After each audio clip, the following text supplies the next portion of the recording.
was talking and then somebody else talked like his crew. Mm-hmm. That's what get me up. Like that's what make me like.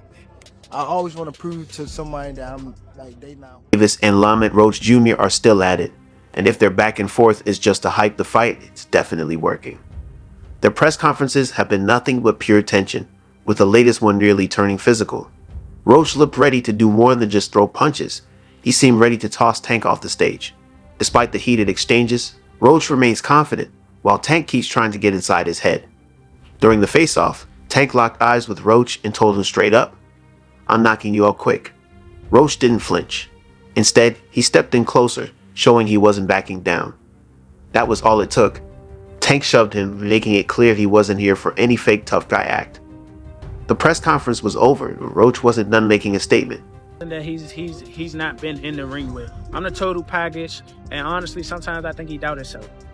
But I'm a competitor, and I feel like I'm the best. So, His boxing club in Marlow Heights, Maryland. Anyone expecting him to look nervous was quickly proven wrong. Roach looked sharp, relaxed, and confident.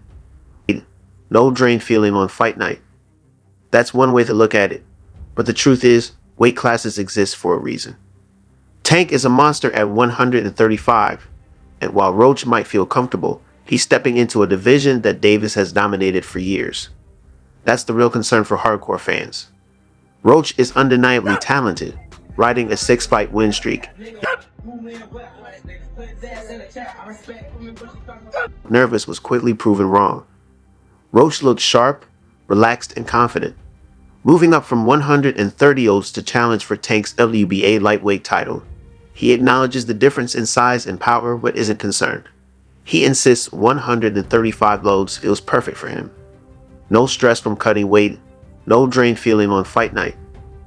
Lamont Roach Sr. for the biggest fight of his career. But none of that changes the fact that he's never faced a puncher like Tank as a pro.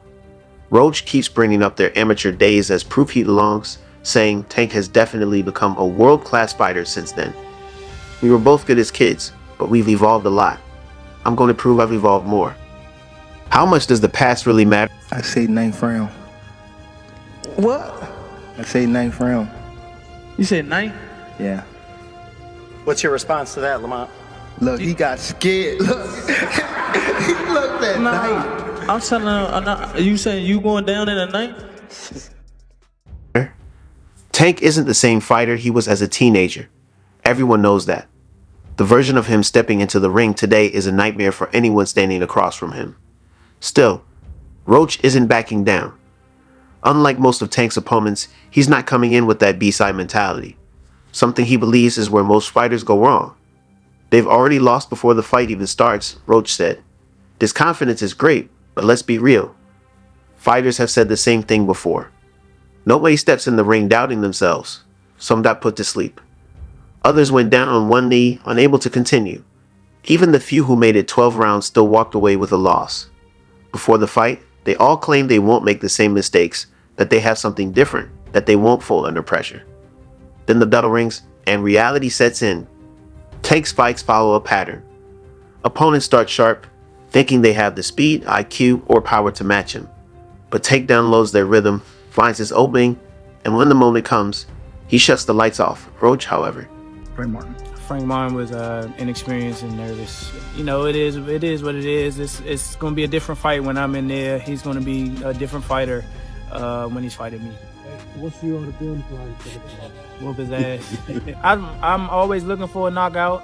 No matter what, I'm always prepared for 12 rounds. But I'm always looking for a knockout, and if I get the chance, I'm going to try to knock his head off. is convinced he has the answer. The IQ and skills I have compared to everyone else he's fought. It's on another level, he said. The tenacity I'm bringing is something he's not used to. I'm bringing the total package. That's a bold statement. If he truly believes it, he's either one of the most confident fighters to ever stand in front of Tank, or one of the most delusional. Tank, of course, isn't buying any of it.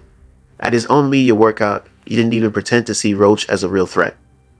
Man, he's talking like I haven't heard all this before, Tank said. They all claim they're different. They all say they got something special. But when I touch them, they all fall the same way. And that's really what this fight comes down to. It's not about what Roach says now. It's about what happens when he feels Tank's power for the first time.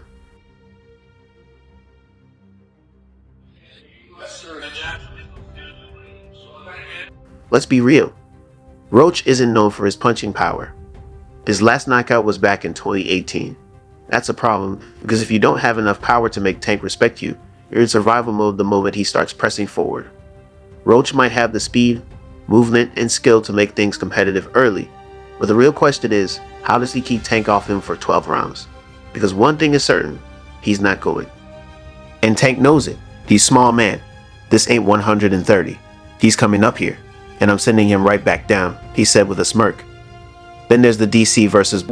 So, yeah, and we fought in the Junior Olympics, in the regionals, and we fought in the nationals. Okay. You fought in the regional Baltimore rivalry. Roach is carrying the pride of his hometown into this fight, treating it as more than just a matchup. The hard work I've put in shows I deserve a fight like this, he said. I've worked to become one of the best fighters in the world, if not the best in my weight class. Now I have the chance to prove myself against a pound-for-pound talent. That's great motivation. But does it really matter? Tank isn't stepping in the ring for regional bragging rights. Tank is here to do what he always does. Break his opponents down and finish them. And for all of Roach's confidence, he's never faced anything like that before. Some fans believe Roach will try to make this an awkward fight, using movement and ring IQ to frustrate. I think he actually took this fight for the naysayers and all the people talking shit about the fight. I think he actually took the fight because he know that I'm a dog, and he want to prove his skill. Tank. That might work for a few rounds, but at some point he'll have to stand and fight. And that's where the problems start. Tank has been in the ring with harder punchers, stronger opponents, and more experienced fighters. He's faced adversity. Roach hasn't. That's the biggest gap between them. It's not just the weight or the power. It's the experience of knowing what happens in deep waters. Tank has been tested and proven. Roach hasn't. And when it comes down to it, that's why Tank wins. The rivalry between Crawford and Davis goes beyond the usual trash talk. It's personal. Crawford's criticisms of Tank aren't just for show. He seems genuinely bothered by Davis' attitude and the way he carries himself. Tank, on the other hand, has no issue firing back, calling Crawford stuff about it. They really be debating. It don't be like, oh, Tank is gonna destroy this guy and all everybody is saying it. No, that shit be like real debates, like, no, this Shakur, this, that. And then not only that, now you see Shakur moving up in weight, he's filling out, he's dropping this dude. We're desperate for recognition. This war of words isn't ending anytime soon. Both are too proud and competitive to let it go. While Davis is locked in on his upcoming title defense, he's likely keeping tabs on Crawford's shots. And despite having amassed a fight with Kaliloa on the horizon, Crawford doesn't seem interested in letting this beef fade away. Whether Davis and Crawford ever cross paths again remains to be seen, but one thing is certain, the rivalry has already delivered plenty of drama, and the boxing world is watching closely. What's ironic though, is Tank accusing Terence Crawford of chasing money with the Canelo fight while he himself is eyeing a massive payday in Saudi Arabia for a potential showdown with... They reached out, but we told them to come back with an offer. And as far as that, we ain't hit nothing consistent. Me and him fighting each other, we'll seal the deal on the king. He put it 2, 3, or 4 Ferreiras. While Crawford's move to fight Canelo in Riyadh is seen as a legacy-defining challenge, Davis' approach feels more like a high-stakes negotiation for his own dream shopping spree. His willingness to engage with Turki Al-Ashik, the man behind Saudi Arabia's biggest fights, is already stirring controversy. During a chat on the Safe Place podcast, Tank didn't hold back about his price tag for a Haney fight in Saudi Arabia. They said I would fight Devin, and then they said Devin was their chosen one, he explained. So now they have to pay me extra because I already know what I'm going for. The message was clear. If Haney is being treated like Saudi Arabia's golden boy, Tank isn't stepping into the lion's den without securing a sky-high payday. Davis didn't just question Haney, he questioned the entire system. He openly suggested that Saudi organizers might be setting things up in Haney's favor, saying, "If I don't knock him out, you're going to give the fight to him." It's rare for a fighter to speak this bluntly about potential judging bias, especially when massive paydays are on the line.